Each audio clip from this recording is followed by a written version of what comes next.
Hello everyone. इस video में हम कक्षा 6 से 8वीं की गतिविधि पत्रक 29 देखने वाले हैं। दिनांक है इसकी 21 फरवरी 2022 और इसको शुरू करने से पहले अगर आपने अभी तक हमारे इस चैनल को सब्सक्राइब नहीं किया तो ज़रूर सब्सक्राइब कर दीजिएगा।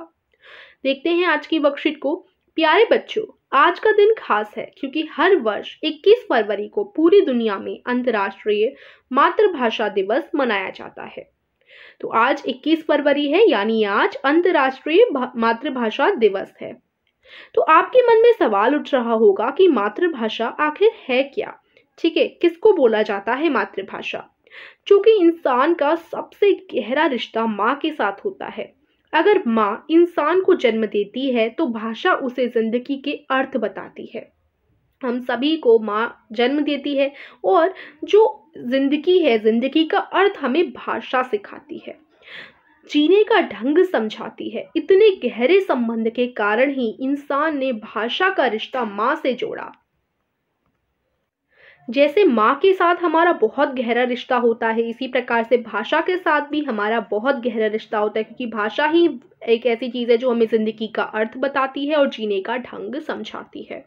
ठीक है, और देखिए अब मातृभाषा बोलते किसको है? देखो, मातृभाषा अपने माता पिता और परिवार के अन्य लोगों द्वारा घर में बोले जाने वाली भाषा है, जिसे सुनते हुए हम बड़े होते हैं और अपने घर या आस पड़ोस में उसका प्रयोग करते हैं।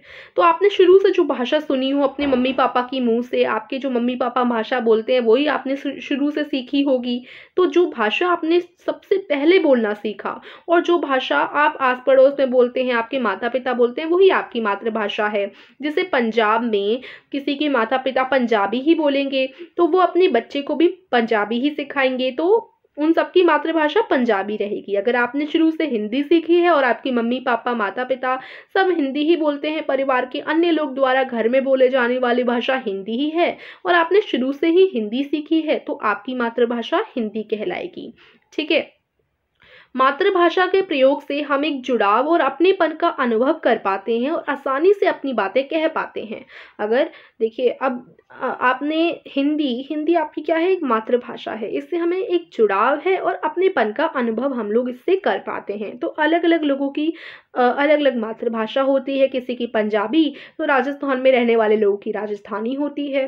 तो बच्चों, आप सबकी भी कोई ना कोई मातृभाषा अवश्य होगी और वह आपको सुनने और बोलने में अच्छी भी लगती होगी। सबसे प्रिय हमारी जो भाषा होती है ना, वो हमारी मातृभाषा ही होती है, जिसमें हम सबसे ज़्यादा कंफर्टेबल होते हैं। तो आइए आज हम इसी विषय पर निम्नलिखित गतिविधियों को करते हैं। ठीक है, तो यहाँ पर ये देखिए एक पिक्चर है, इसको सबसे पहले हम देखते हैं इसमें क्या हो रहा है।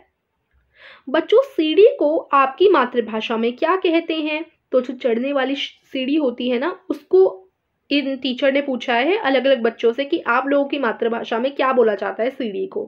तो एक बच्ची बोल रही है, मैडम मेरी मातृभाषा उर्दू में जीना कहते हैं। तो सीढ़ी को क्या कहते हैं? जीना। और एक बच्चे की मातृभाषा पंजाबी है तो वो बोलता है मेरी मातृभाषा पंजाबी में इसे पौड़ी कहते हैं। क्या कहते हैं? पौड़ी।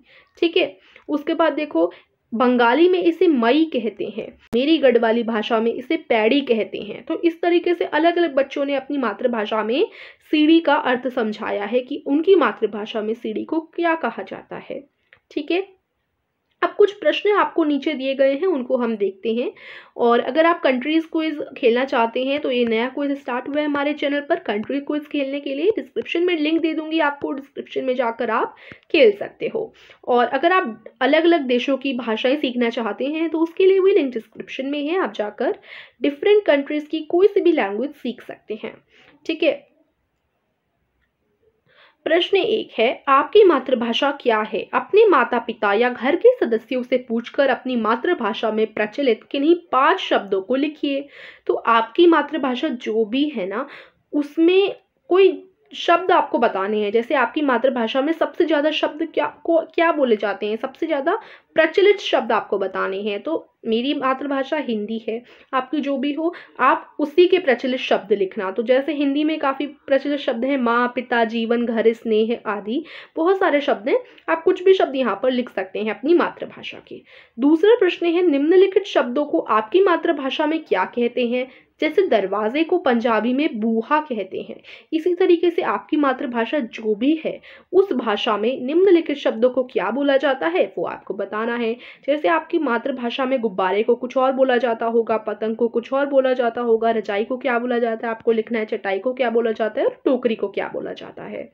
तो देखिए, जिन लोगों की मातृभाषा हिंदी है तो आप क्या करोगे, हिंदी है तो आप एकदम सेम ही लिखोगे, क्योंकि हिंदी में तो इन सारी चीज़ों को सेम ही बोला जाता है। गुब्बारे को गुब्बारा ही बोला जाता है हिंदी में, ठीक है। तो यहाँ पर आप सेम लिख सकते हो। अगर आपकी मातृभाषा हिंदी है तो गुब्बारे को गुब्बारा बोला जाएगा, पतंग को पतंग ही बोला जाता है हिंदी में, रजाई को भी रजाई ही बोला जाता है या कंबल लिख सकते हो, ठीक है। उसके बाद चटाई, चटाई को भी हम चटाई ही बोलते हैं हिंदी में, है ना। अगर आपकी मातृभाषा पंजाबी है या कोई और है तो वहाँ पर इन सारी चीज़ों को क्या बोलते हैं वो आप लिखोगे।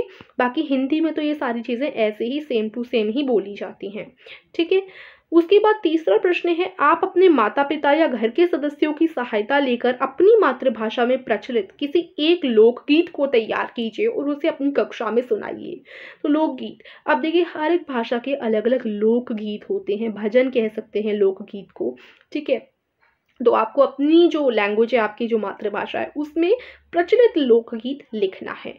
तो एक लोकगीत यहाँ पर मैंने लिख रखा है, ये देखिए आपने सुना होगा, ये एक लोकगीत है, राम जी करेंगे बेड़ा पार, ये एक लोकगीत है। आप इसको लिख सकते हो या याद कर सकते हो। आपको फिर क्या करना है, याद कर कर अपनी कक्षा में सुनाना है। तो राजस्थान का कोई लोकगीत है तो आप राजस्थानी लोकगीत याद कर सकते हैं, लेकिन आपको वही लोकगीत याद करना है जो आपकी मातृभाषा का हो, ठीक है।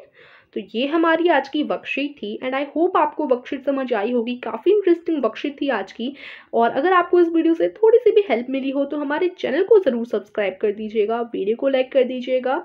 मिलती हूँ आपसे अगली वीडियो में नई वर्कशीट के साथ। तब तक के लिए take care and bye bye.